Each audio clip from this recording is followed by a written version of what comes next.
Hello, everyone, and welcome back to the Leadership Jam session. I'm going to take a little bit of a different approach with today's episode. I'm going to take the time to talk a little bit more about my background. It's been almost 2 years now since we launched the Leadership Jam session, and I appreciate all of you for investing the time to tune in and listen to my podcast, and we're quickly approaching 50 episodes. And a big shout out to all my guests over the past 2 years as well for your willingness to come on and share your experiences with everyone. I think it's important now to perhaps maybe share a little bit about the events, the experiences that helped to shape and mold my leadership principles and philosophies. Because for all of us, that holds true. I'm sure you can point back to specific people, events, all of that listed above that helped shape you on your leadership journey. And for me, there was a big piece of my life that really helped to shape and mold me. Now, some of you out there know this fact about me, which is that I used to be a firefighter. Many, many years ago, I guess almost 18 years ago, I used to be a firefighter where I was a firefighter for about 13 years. Now, even though some of you might have known that, very few know that I was involved in 9/11, that I was asked to lead a team on 9/11 that day. And this episode, along with the next few episodes, is going to be dedicated to the 20th anniversary of 9/11. And you'll hear me in today's episode share a little bit of my background, as I mentioned, but even talk a little bit about the events that day that led up to the point where I was told that I needed to pick my team that we were going in. This is obviously something that I don't really talk about that much. But as I said, I thought it was important for you to learn a little bit more about my background. And the timing of this, I thought, was important as we approach the anniversary, the 20-year anniversary of 9/11, that my hope is that this also serves as a reminder that we should never forget what happened that day, especially for those that paid the ultimate price, that made the ultimate sacrifice. Now, again, my story pales in comparison to those that did make the ultimate sacrifice. But as I said, it's my hope that at least it serves as a reminder of what happened that day and that we never forget. So let's talk a little bit about my time in the fire department, which I was there for about 13 years. And this department was in the town that I grew up in, which was in New Jersey. And I was an officer 8 of those 13 years. And it's important to mention that this department was made up of all volunteers, from the firefighters all the way up to the chief. And it's important to share that because it gives a little bit of a different perspective in terms of how my leadership approaches were molded. You see, the way it works in a volunteer fire department anyway, is that the way you become an officer has nothing to do with being hand-selected by the chief, going through any type of testing or anything like that. It was purely based on being nominated and voted in by all members of the department, all firefighters, everyone. Now, granted, you had to have certain certifications and you had to meet certain criteria, but outside of that, you were voted in by the members of the department every year. Now, think about that.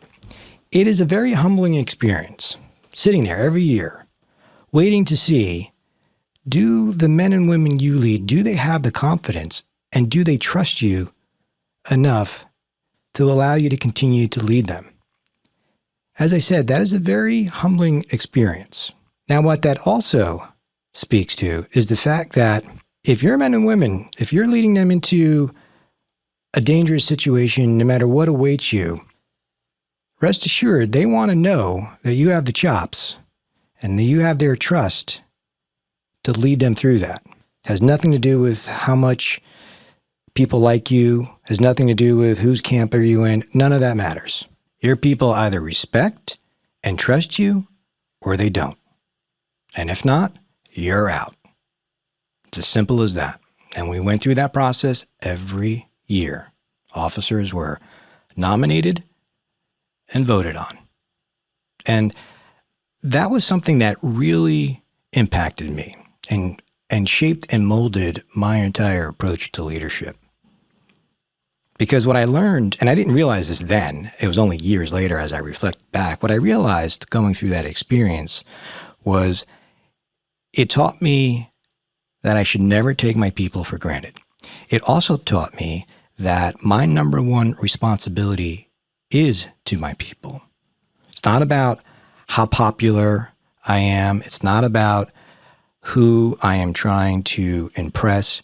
I was being measured every year by the firefighters based on not my words, but my actions, how I proved myself in the trenches with them. Because at the end of the day, your people just want to know that you have their best interest at heart, that you understand what they're up against, and that you can demonstrate that you know that, and that I would never ask them to do something that I wouldn't do myself. And so I started formulating a very simple approach, that my entire leadership approach is based on 3 very basic principles. My job is to protect, coach, and guide my people. And I was very conscientious of the fact that my number one responsibility on the fire scene, no matter what we were coming up against, was to make sure I did everything within my control to make sure we all went home together. And so with that, I focused on identifying everyone's strengths, their gaps. We trained, and we trained all the time. Something that I took with me even into the private sector on my expectations with my teams over the years, that we should always be striving to be the best we possibly can be, whatever role we're in. That we should be always looking to enhance our skills, increase our knowledge. No one's perfect, but we should always strive to try to get better and better. And I also realized that there was a level of expectation within the firefighters that if somebody wasn't carrying their weight, that I was going to take care of it. So I didn't have time to think through, should I provide any feedback, or is that going to impact how somebody votes for me? None of that. That didn't even come into my thought process. If somebody wasn't carrying their weight, they were going to know about it. And it was up to me to make sure I provided them with the right resources to get them up to speed. Which reminds me of another important lesson I learned too, the importance of, after any type of incidents, we always debriefed afterwards and reviewed it and walked through what we could have done better. It's part of how I coach all my employees today. We sit back and we review what could be done better. But that also goes both ways. I always look to see, based on my decisions and what I was doing, what could I have done better? And even today, I'll ask my employees, what could I do better? Or what is it that you're not getting from me? How can I better support you? That goes a long way with your employees. If we as leaders aren't willing to accept feedback from the people we lead, then we shouldn't be in a position where we're giving feedback. So as I said, going through that experience every year, waiting to see if I was going to be voted back in or tossed out as an officer, was a very humbling experience. It taught me a lot about leadership, particularly the fact that nobody wants to work for somebody who is arrogant. That's for sure. What they do want is somebody who is confident, somebody who leads by example. And when I say confident, it takes a lot of confidence to admit when you make mistakes, to admit that you don't have all the answers, but you know how to move forward. You know who to tap into. You know who on your team or outside your team, where to go to get the right solutions. So let's talk about where I was on 9/11. Now, I think several of you know my background does come from healthcare. And at that time, I was working for a pharmaceutical company where I was a sales rep. And as I mentioned, I lived in New Jersey, but my territory was in Brooklyn. And my role was to visit all the healthcare providers in my area in Brooklyn, nurses, physicians, all the healthcare providers, and provide them with resources, answer questions they have about our products, and so forth. And on 9/11, just like any other day, I would make my way towards New York City because the way my territory was positioned, it was easier for me to cut through Manhattan and get into Brooklyn.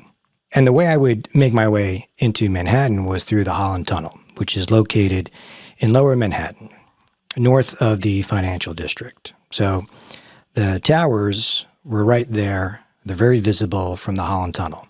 And there's a series of lights that you approach as you make your way towards the entrance of the Holland Tunnel. And I happened to be at the very last light, which means I was probably about maybe 100 yards or so from the entrance. And I'm sitting at the light waiting for change, and all of a sudden, I see everyone getting out of their cars. And I said, well, this is interesting. I haven't seen this one before. And so I got out of my car, and everyone was pointing up. And so I'm looking up, and now I see the tower, which happened to be the North Tower, which was the first one hit. And I can see smoke coming out of it. And somebody next to me said, we think a plane hit it. And it's right there. You can see it clear as day, right from the Holland Tunnel. And of course, we're just speculating, as everyone was. And I'm thinking to myself, well, maybe a small plane hit it. Maybe I had no idea it was a passenger plane that hit it. And as we're standing there watching, I can see this other plane coming. And I thought to myself, I was like, wow, that's getting pretty close. And then all of a sudden, I just saw it bury itself into the South Tower. You see the explosion, and I felt like I remember vividly the image, and I remember thinking to myself, I feel like I'm in a movie, like a Die Hard movie or something. And while it only took a few seconds, I felt like time just stopped.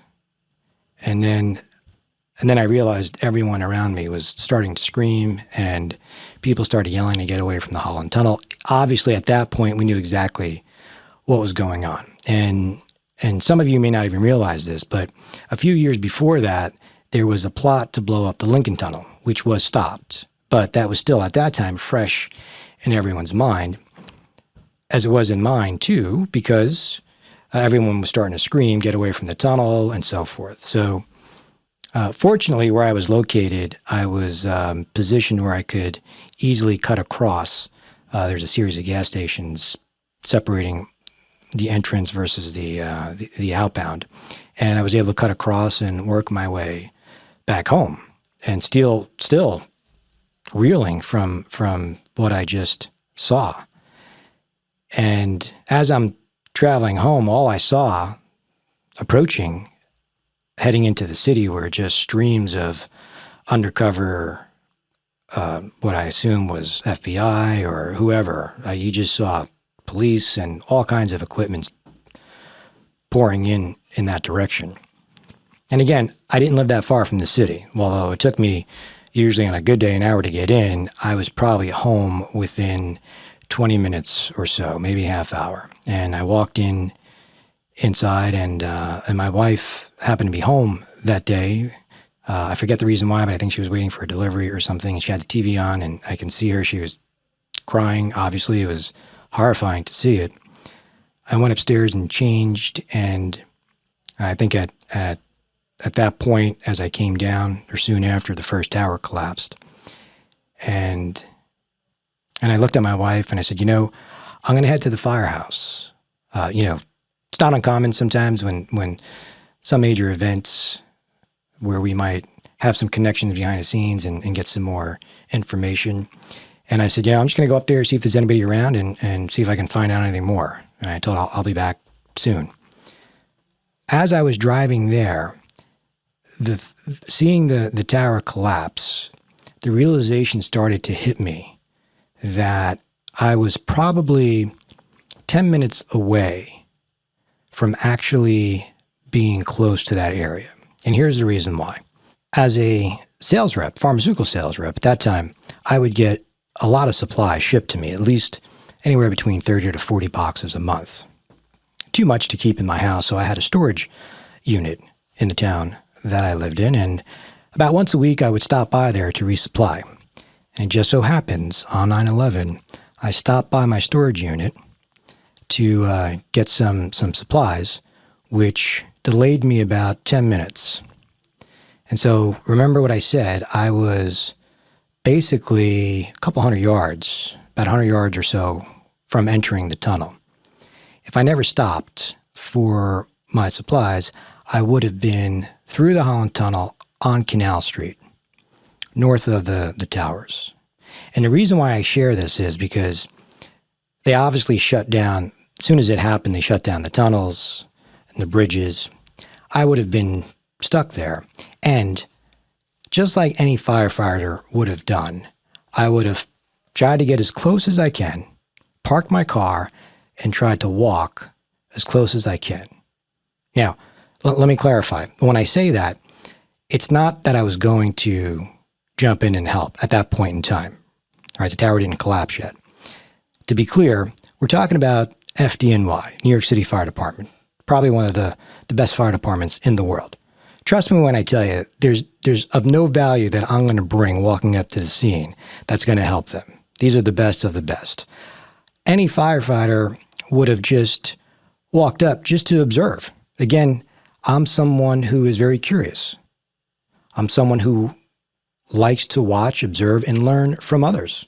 I would have gotten as close as I could just to watch to see how they approach this. Nothing more than that. And I would have gotten as close as I could. It's something that I used to think about quite often, obviously. Following the years after that, I thought about that. I would think about that a lot. If I never stopped, I would have been down there without question. But as I pulled into the firehouse, into the parking lot, that thought quickly disappeared as I got out of my car and was met by the chief of the department, Lou Giordino, that walked up to me and said, "We just got the call. We're going in. I need you to pick your team. We're leaving in like 5 minutes." And I looked at him, and as he was walking away, I was walking with him, and I said, "All right, what are you talking about?" And he turned around and he says, "We got the call. We're going in." I'm like, "Going where?" He's like, "New York City." And as I turned the corner, working my way towards the front of the firehouse, there was just a wall of guys waiting there for me to decide who was going and who was staying. There are a handful of moments on 9/11 that I vividly remember. That was one of them, as I had to sit there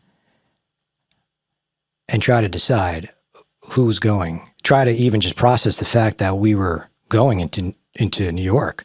You have to remember, this was the first time in the history of New York City Fire Department that they ever had an outside element, an outside department step foot into their city. The first time in the history of the department. So that just tells you the gravity of the situation. And at the time, our department, although it was all volunteer, we had a very good reputation. We were known for being very aggressive. We were very well experienced, and in large part because of where we were located. We were a few towns over from Elizabeth, New Jersey, which is the third largest, I believe it's the third largest city in New Jersey. And we were in there quite often helping out. So we had a lot of experience. We could definitely hold our own. However, this is a whole different animal. And we're talking about New York City. We were completely way out of our league. And I think at the time I was young in my career. I was 30 years old. I was a captain. I believe I was an officer for 5 years, but still did not have the type of experience that you would find in a major city like New York. And I remember walking by each guy trying to figure out who I was going to take, tapping the ones on the shoulder to get on the rig with me. And at that point, I wasn't even sure. I didn't even know where we were going. I had no idea. What I did know was that I'm asking guys to hop on a rig with me, knowing that hundreds of firefighters already perished. I remember my heart was just pounding. And I'm going to be honest with you. I mean, I was scared. I mean, we all were. I mean, just watching the events unfolding, here we are going into New York City, completely out of our element, not even knowing where we're going. It was a scary feeling. Yet, when we got on the rig, I did take comfort in knowing that I had the right guys with me. I picked the best of the best. I didn't sit there debating who's going to go, who's not. I knew exactly who I wanted, looking at the guys lined up. And I also knew that our chief was tagging along, although he was a mutual aid coordinator. So he was in a different capacity. Wasn't sure if he was going to be with us the whole time. But as we were rolling out, our deputy chief pulled up too, Bobby Walk.